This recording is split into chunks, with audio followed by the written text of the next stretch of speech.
Olá, o Frente a Frente de hoje é com o historiador Geraldo de Magela. Ele avalia aqui a conjuntura político-social do Brasil nos primeiros 6 meses da gestão Bolsonaro. Faz também um histórico do autoritarismo no país e as perspectivas que nós temos para as próximas gerações. Bem, eu agradeço anteriormente aqui, antecipadamente, ao professor Magela por estar novamente na discussão de temas nacionais de interesse de toda a sociedade. Professor, nós estamos vivenciando agora, ultimamente, no governo Bolsonaro, a declaração do INPE de um super desmatamento na região amazônica, e isso tem levado também a uma preocupação internacional sobre todos os pontos de vista, sobretudo ambientais, porque a gente sabe que incide esse desmatamento agressivo sobre até a agricultura no país. Isso muda o clima, isso tem implicações diversas. Portanto, eu pergunto, como o senhor avalia hoje esse contraponto que foi feito pela comunidade científica e o fato de o governo não só desconsiderar, mas também acusar os cientistas de mentirosos? Eu acho que é a primeira vez que acontece algo semelhante no país. Gorete, eu agradeço a oportunidade e falar para os seus telespectadores, mas esses últimos 8 meses, o Brasil tem sido,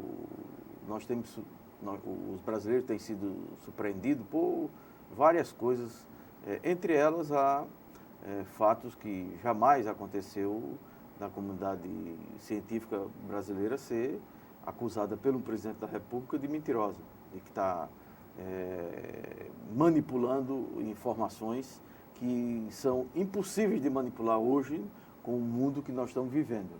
Porque não é só o DETER, que é um sistema do INPE, mas tem outras instituições no mundo que também detectam os mesmos problemas que o INPE tem detectado. Não só de agora, já vem há décadas, a série histórica tem mais de 30 anos que vem monitorando o desmatamento da Amazônia, dito pelo o professor Ricardo Galvão, o Carlos Nobre. O mundo científico brasileiro é respeitado no mundo inteiro em torno dessas questões, da questão do clima, do desmatamento, da preservação da Amazônia e do meio ambiente, Então, quando um presidente da República não tem pudor em falar essa quantidade de barbaridade que tem sido falada nesses últimos tempos, porque admitamos que na campanha eleitoral as barbaridades elas ficam por conta da campanha eleitoral. O marqueteiro orienta, ou destabanado mesmo e fala, etc. Mas, ao sentar na cadeira da presidência da República... Muda a postura, completamente, tem que mudar, O Bolsonaro não mudou, piorou. Ele conseguiu piorar na cadeira da presidência da República. Ele se refere aos cientistas como os mentirosos, fala, para qualquer coisa ele fala de manipulação e de ideologização, que ninguém sabe exatamente o que é isso, e de aparelhamento.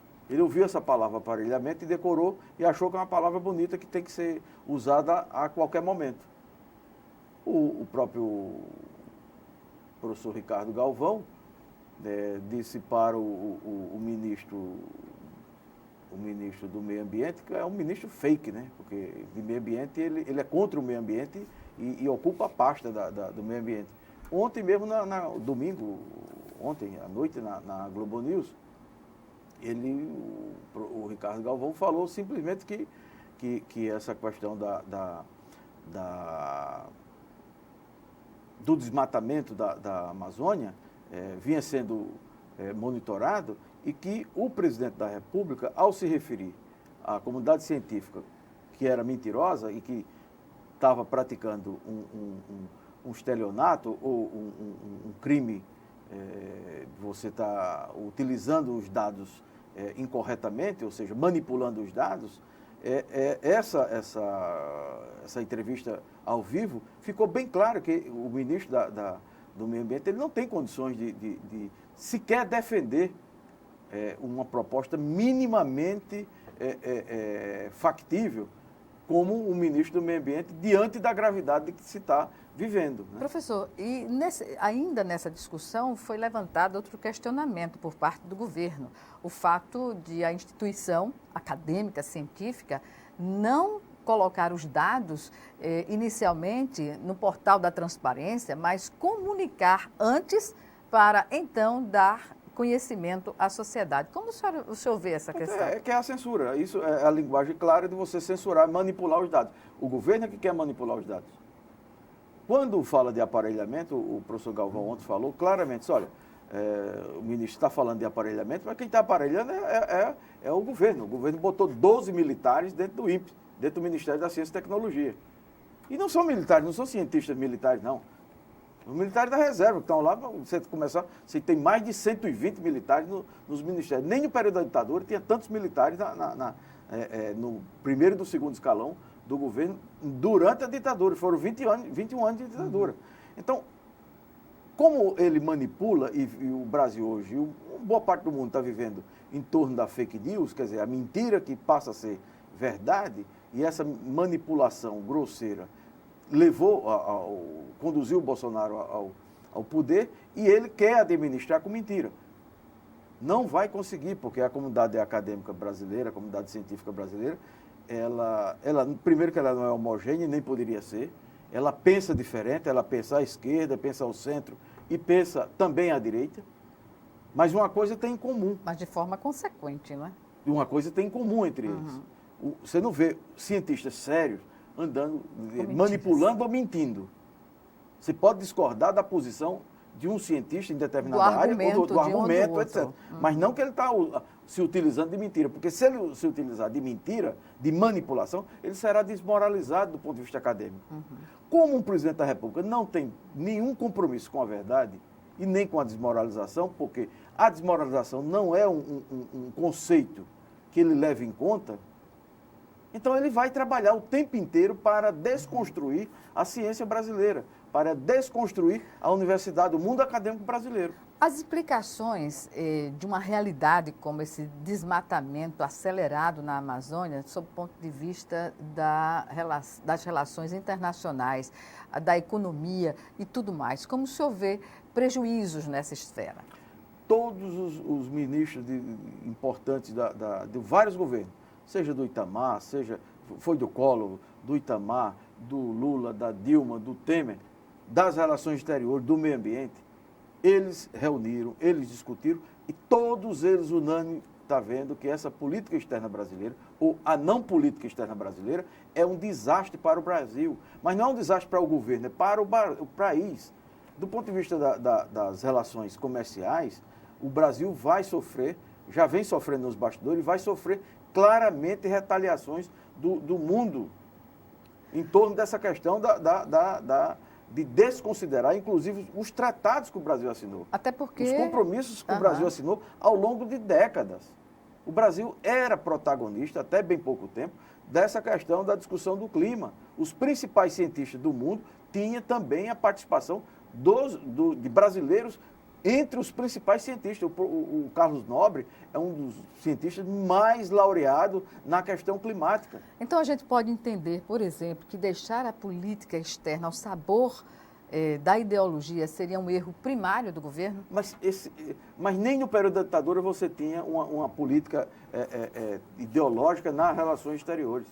Você não tinha. Porque como a manipulação e boa parte da população brasileira não sabe exatamente o significado de ideologia e de manipulação ideológica, o Brasil, na época do Geisel, por exemplo, o Brasil rompeu com os Estados Unidos num acordo militar e fez um acordo com a Alemanha. Por quê? Porque o próprio Geisel e os militares, aquele núcleo de militares da época, eles viram que era desfavorável ao Brasil e, sobretudo, desfavorável à soberania brasileira. O presidente Bolsonaro já disse que não precisa de dinheiro internacional, de nenhuma entidade, nem de governo de outros países para monitorar ou auxiliar no monitoramento de desmatamento aqui no país, né? A Noruega e a Alemanha, eles entraram com mais de 3 bilhões de dólares para manutenção disso. E eles entraram com esse recurso, não foi para ONGs, norueguesa ou alemã administrar o recurso. Quem estava administrando o recurso foi o BNDES.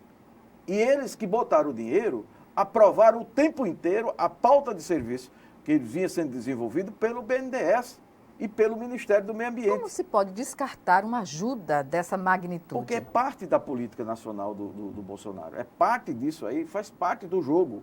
Essa cena dele falar esses impropérios de público, no outro lado, no outro departamento, eles estão entregando tudo.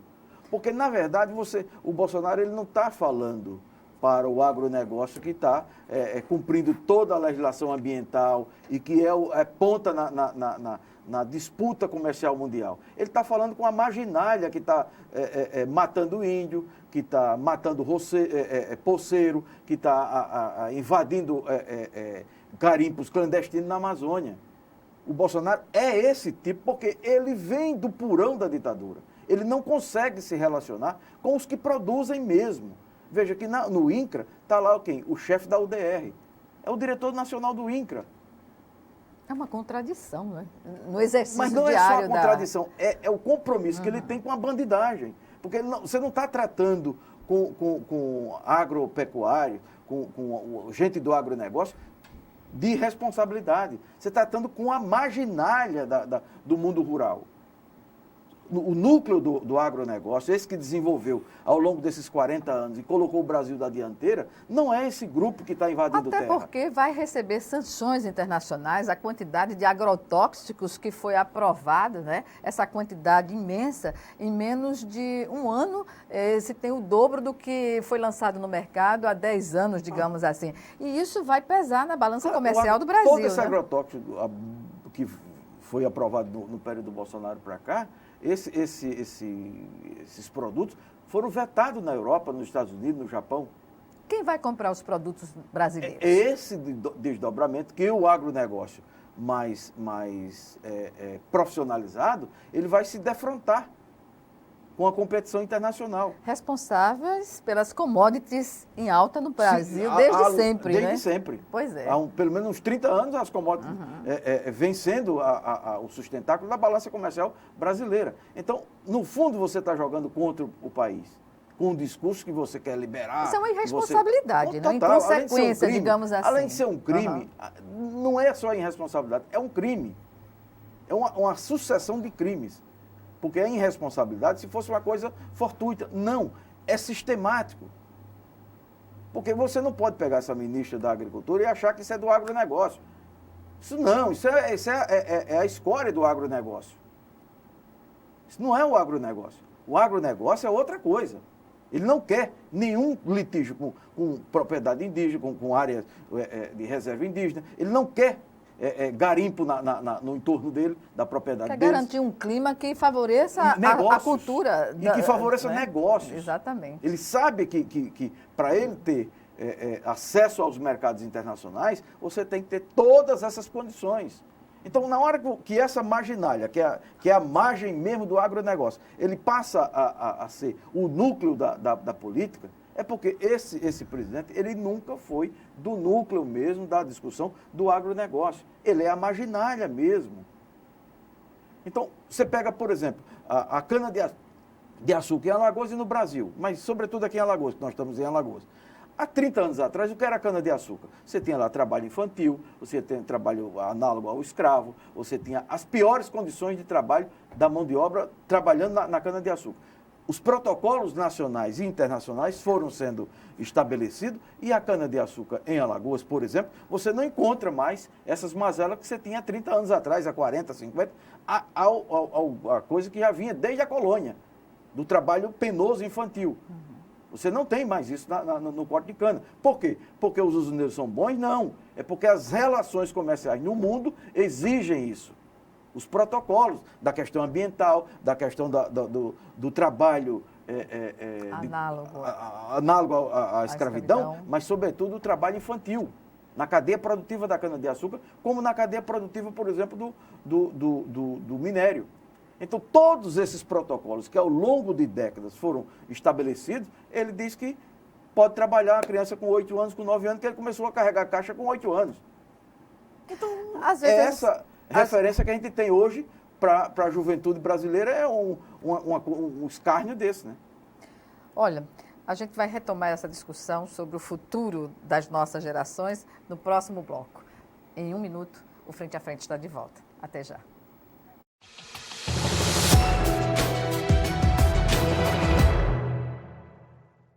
Ei, eu queria poder falar com você. Te falar desses últimos meses e como tudo tá melhor. Eu percebi que viver é incrível, mais do que eu imaginava. Ser pai era um sonho e você me permitiu presenciar o nascimento da minha filha. Foi lindo. Pintei o quarto dela exatamente como imaginei. Antes de você, eu tinha medo de não conseguir estar presente quando esse momento chegasse. Queria te contar que, por sua causa, eu pude viver tudo isso. Provavelmente outras pessoas por aí querem te falar muita coisa também. Acho que você teria orgulho. Não só por mim, mas por ter feito algo tão nobre por pessoas que nunca viu. Eu só queria dizer obrigado. Obrigado por me dar mais tempo com a minha família. Obrigado pela sua doação de sangue. Doe sangue regularmente. Tem sempre alguém precisando de você. Procure o Hemocentro mais próximo e seja um doador.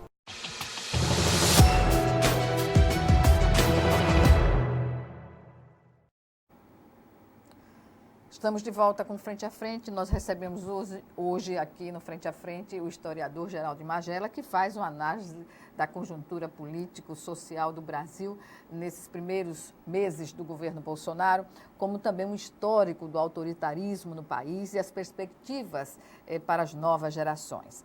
Professor, o papel das fake news. O senhor tocou nesse assunto no primeiro bloco da entrevista e eu me refiro a fake news, no geral, no período da eleição e no pós-eleição, que nós imaginávamos que iria acabar, mas tem aí uma força e é alimentada, inclusive quando se diz que as redes sociais estão congestionadas, continuam congestionadas de fake news. Ou seja, além disso, ainda tem a postura do presidente de não medir palavras quando fala em rede social. O que podemos esperar de uma realidade como essa? Isso porque isso desestabiliza, de certa forma, o próprio governo. Porque gerar notícia que não é verdadeira e criar nas redes sociais esse embate constante da população vai levar a que lugar? Eu não sei, mas vai levar a um lugar muito ruim, sim. A economia não cresce. O desemprego está aí nos 13, passando de 13 milhões de brasileiros. Não dá para você botar mais na conta do Temer nem e muito menos do PT. Né? Não dá para botar na conta da Dilma, na conta do Lula, ao contrário. Só para o alagoano ter noção. Quando o Lula assumiu o governo no primeiro mandato, Alagoas tinha 4.500, mais ou menos, carteira assinada na Constituição Civil. O Lula deixou o governo com 29.600 e tantas carteiras, 1.000 carteiras assinadas, ou seja, deixou com 29.600 trabalhadores registrados na Constituição Civil. No auge da crise da Dilma, caiu para 27 mil, ou seja, menos de 2.000 carteiras, menos de 2.000 trabalhadores foram desempregados na Constituição Civil. Nunca se cresceu tanto na Constituição Civil como nesse período. Nos dois governos do Lula e da Dilma. Agora você caiu uma queda vertiginosa. A quantidade de empresas da Constituição Civil fechando é impressionante. E toda essa política está voltada para você pagar juros de bancos, fazer ajustes fiscais e falar da industrialização do país, da reindustrialização do país. Isso é um sacrilégio. Isso é um sacrilégio. Você tem que vender as empresas brasileiras do jeito que estão sendo entregues. Não estão sendo vendidas, estão sendo entregues. A Embraer foi entregue, metade da Petrobras já está sendo entregue, uma boa parte do pré-sal já foi entregue e está sendo entregue com dinheiro público para empresas públicas da Noruega, dinheiro público é do BNDES. O sujeito compra e ainda pega empréstimo do BNDES. De empresas públicas da Noruega, a empresa estatal do petróleo da Noruega vem explorar petróleo no Brasil. Da França, a mesma coisa. A holandesa, a mesma coisa. Então, você entrega a empresa estatal para empresas estatais estrangeiras em nome de que você estava desamarrando o crescimento brasileiro. Mas isso não leva à crise da soberania nacional?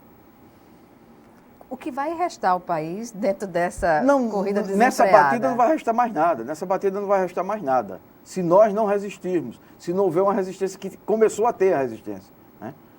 Bom, quando você entrega a base de Alcântara, no Maranhão, o Brasil tinha um acordo já bastante antigo com a Croácia, se não me falha a memória, ou a Estônia, a Letônia, um desses países. E com o acidente que ocorreu lá na base de lançamento de foguetes de Alcântara, o Brasil ficou esse tempo aí se recuperando e agora o Trump levou a base para ele. Parte do território brasileiro é americano. Então você tem um presidente que ele bate continência para a bandeira americana e ainda vem falar de patriotismo e andar com a camisa verde e amarela. A palhaçada é essa. Ele entrega a riqueza para o Trump, ele entrega parte do território brasileiro para o Trump, entrega a soberania do país e ainda vai dizer que é patriota. Então essa... E agora com a possibilidade, né, já apoiada pelo governo dos Estados Unidos, de o filho do presidente ser o chanceler... Aí é a sopa no mel, porque se o Brasil nunca foi efetivamente, ou tão claramente uma colônia, porque havia um certo disfarce ao longo desses 100 e poucos anos, havia um certo disfarce do domínio americano. Os americanos impediram ao máximo a criação da Petrobras. Mataram gente no Brasil, mentiram, corromperam o ministro da Agricultura, ministro das Minas e Energias, mais de 30 anos fazendo isso. Tinha um Mr. Link, que era um famoso americano aqui, que era o cara que manipulava tudo, inclusive aqui em Alagoas, com o petróleo pesquisado aqui em Alagoas. O Brasil conseguiu se libertar, criou a Petrobras. A Petrobras passou a ser, ao longo dessas décadas, uma das maiores empresas do mundo. Uma multinacional brasileira e com influência e repercussão no mundo. De repente, essa empresa não presta, de repente, essa empresa é como se fosse o estorvo do país. Então, você está botando lá diretores... Não basta sanear, tem de vender, né? Porque sanear é tudo uma farsa, né? Como é que você pega a produção da Petrobras hoje, a metade do combustível brasileiro hoje é comprado, que é usado no Brasil, é comprado de refinaria americana, se nós temos refinaria... Você poderia refinar e as no refinarias país. Estão com abaixo da sua capacidade de produção. Então você está entregando na cara dura. Está entregando tudo que nós temos na cara dura. Então essa política, ela vai levar a consequências mais sérias na frente, né? Então, e isso você tem, voltando para o fake news é o que dá apoio a isso.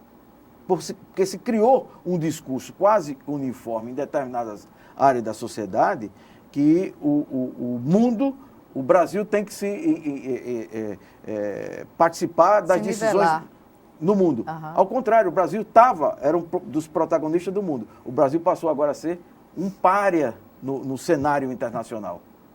Isso é lamentável, né? O Brasil é um pária, é um marginal entre as nações e as superpotências. O Brasil é um marginal. O Brasil estava... Chegando a ser a 5ª potência no mundo. O Brasil estava protagonista do BRICS, com uma influência muito grande nas Américas.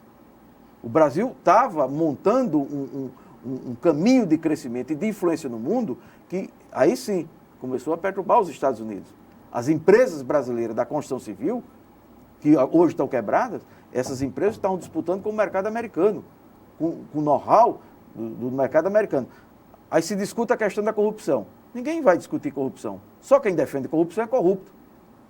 Nós estamos discutindo se essas empresas, se foi provado que a empresa corrompeu ou foi corrompida, então você pune. Mas pune quem? A direção da empresa. Você não quebra com a empresa. Você não destrói a empresa. Porque quando você destrói a empresa, você está destruindo um mundo de possibilidade de desenvolvimento. A mão de obra qualificada que está ali, a pesquisa, toda a expertise que você tem, ou seja, a experiência já comprovada no mundo inteiro, Porque nenhuma das empresas no mundo, no mundo disputa tão bem quanto as brasileiras na área das hidrelétricas, das barragens, das grandes obras.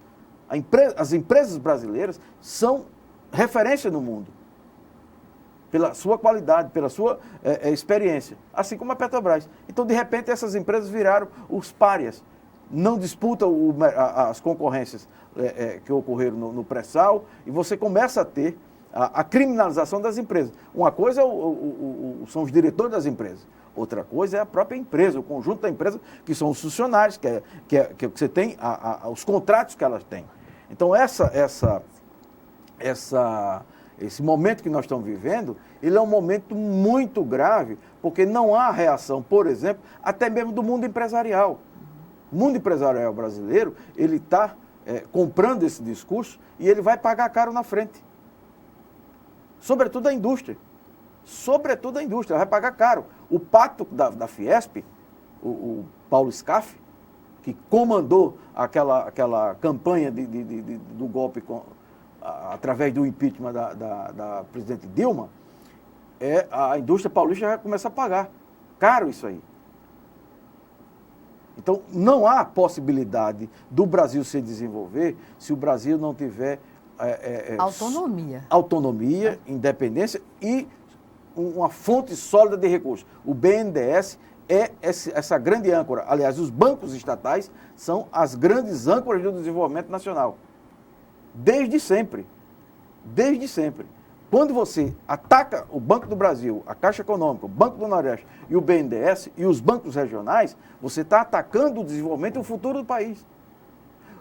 Em nome da corrupção. Meu amigo, eu não estou discutindo corrupção. Corrupção é no outro departamento. É com a polícia. É com a polícia e a justiça. É justiça. E não pode ser a justiça do Moro. Não pode ser do Dallagnol, porque eles aí logo vão ser presos.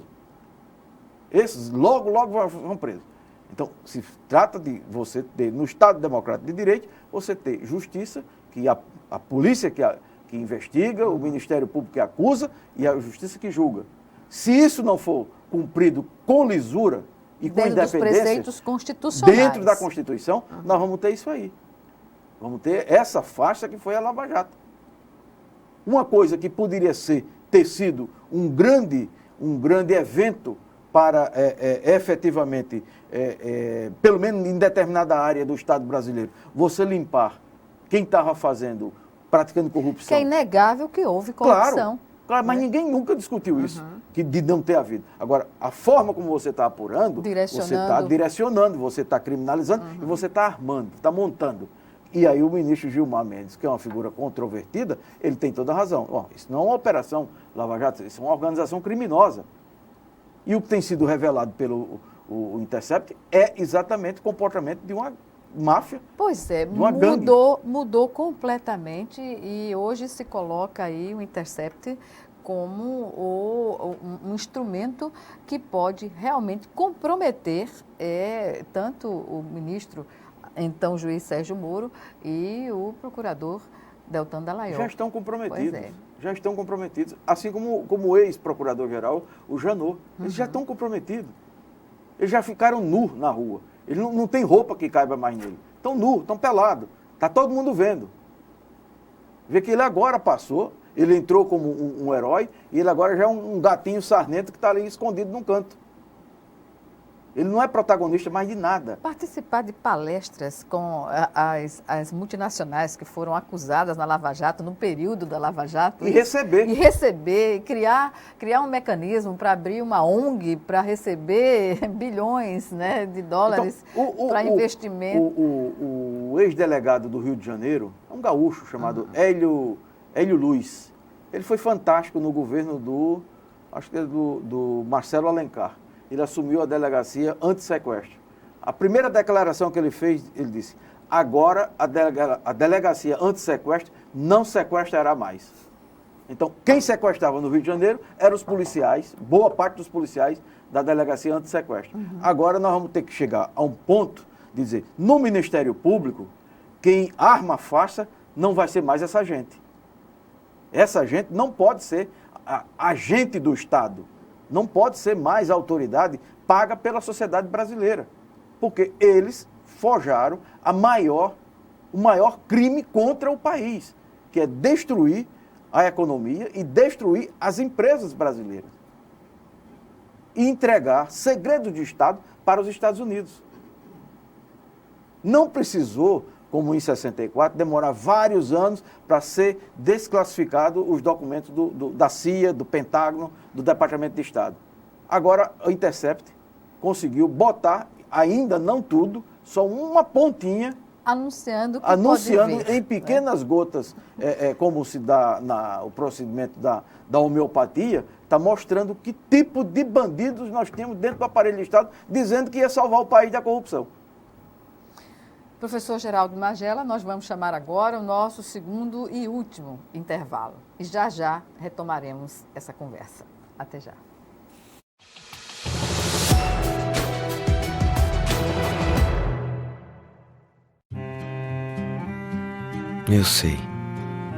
Eu sei que são noites em claro, que muitas vezes não é fácil, que o cansaço bate, que mexe com a rotina, que é mais difícil do que parecia.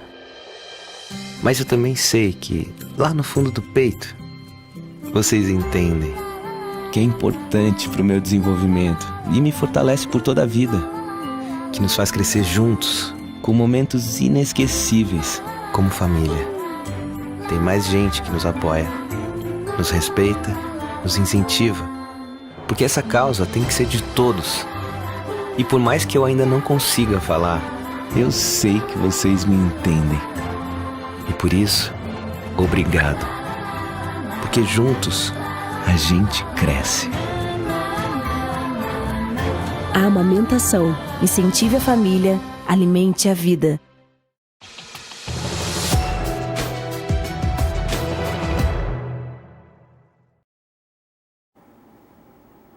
Estamos de volta para o último bloco do Frente a Frente, que recebe hoje, difícil, né, de falar, o professor historiador Geraldo de Magela, que nos faz uma análise político-social da conjuntura no Brasil, né, dos movimentos populares e desses primeiros meses da gestão Bolsonaro. Professor,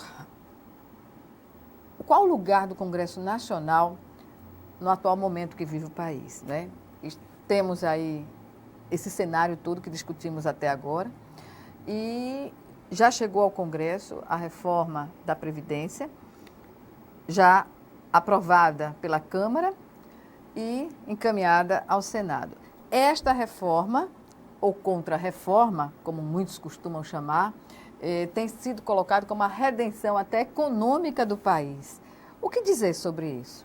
É outra mentira, né? Quando a mentira passa a ser verdade, aí vira isso aí, né? Há uma unidade entre todas as redes de TV, de jornais e rádios da grande imprensa, da chamada grande imprensa, e esse discurso, ele, ao longo desses últimos meses e anos, nos últimos 2, 3 anos, vem batendo que o Brasil vai quebrar se não fizer a reforma da Previdência. Ajustes na Previdência, em todo país do mundo, eles sempre acontecem. Sempre devem ser feitos, né? É inevitável. Sempre vai ter um grupo da sociedade reagindo, outro querendo fazer, etc. O que aconteceu no Brasil é um crime. As pessoas mais pobres, que é a base da pirâmide da sustentação da Previdência, que sustenta a Previdência, essas são as principais atingidas. Os deficientes, os idosos, o mais necessitado, né? O mais necessitado. O que tem entre um salário e 2 salários de benefício na Previdência, esses são os mais atingidos. Não que o outro que ganha 4 salários, por exemplo, seja o privilegiado. Ninguém dentro do sistema geral da Previdência, ninguém dentro do sistema geral da Previdência é privilegiado em absolutamente nada. Absolutamente nada. Onde é que está o privilégio? O privilégio está quando você atravessa a rua. Está no judiciário, está entre os militares, está entre o poder legislativo, Aí tem os privilégios. O Ministério Público. Aí você tem uma casta do privilégio.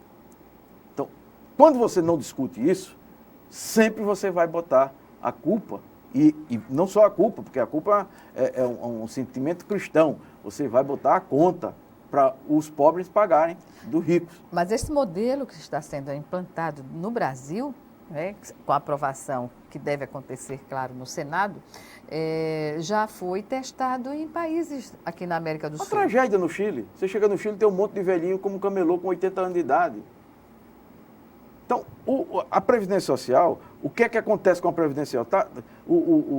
Os técnicos da Previdência já disseram isso. Os principais analistas da questão previdenciária no Brasil dizem a vida inteira isso. Por que eles não são ouvidos e vistos pelo povo? Porque eles não têm acesso à televisão. Eles não vão para a Globo, eles não vão para o SBT, porque não querem levar essas pessoas. Não querem. O que está levando o dinheiro da Previdência são os bancos. O dinheiro da Previdência, a DRU, a desvinculação de receita da União, é que é levada para pagar a dívida dos bancos também. E não há retorno para o caixa da assistência como um todo.